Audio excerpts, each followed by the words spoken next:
Basahin niya sa taas.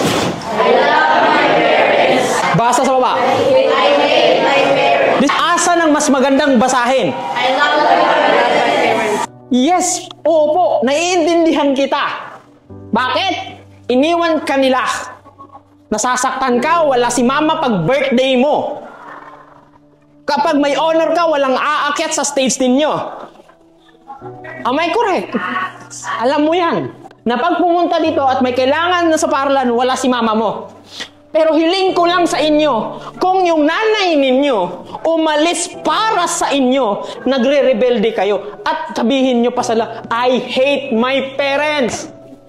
Ang tanong ko, totoo ba talaga na masama ang parents ninyo? O isa sila sa mga parents na gumawa ng paraan para kahit papano maisalba yung future na meron kayo. It is because ayaw nila kahit papano na magaya kayo sa kanila. Na pag nag-apply, hindi nakatapos, hindi kayo basta-basta tatanggapin. At minsan, ipapahiya pa kayo kasi wala kayong diploma. At tandaan ninyo, mas masakit tingnan ng parents na nandyan sa tabi niya, nandyan kayo sa tabi.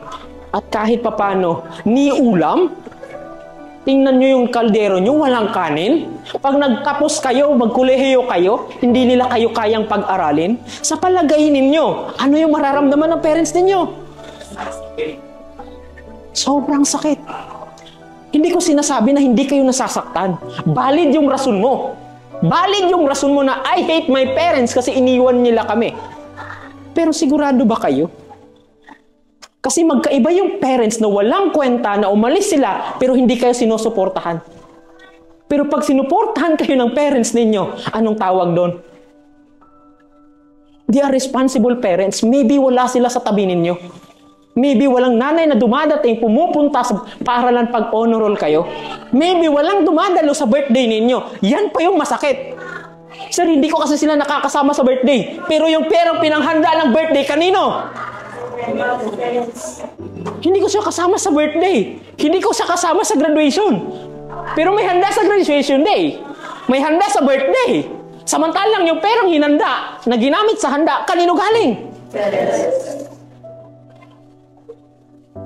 Sabihin nyo yung nanay nyo, yung tatay nyo na responsable, walang kwenta, if umalis sila at hindi na kayo sinusuportahan, hindi na kayo binalikan, hindi na kayo tinawagan, at hindi na sinasabi sa inyo, anak, huwag ka muna magjowa, magtapos ka muna.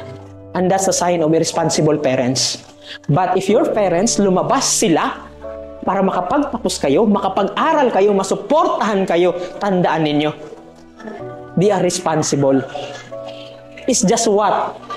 Ang akala mo kasi ikaw lang yung nahirapan. Ang akala mo lang kasi ikaw yung nasaktan. Opo, nasaktan ka. Pero ang tanong ko, di ba nung umalis yung nanay ninyo, sa airport kayo, halos maiyak-iyak yung nanay nyo nung iwan kayo. Tama ba?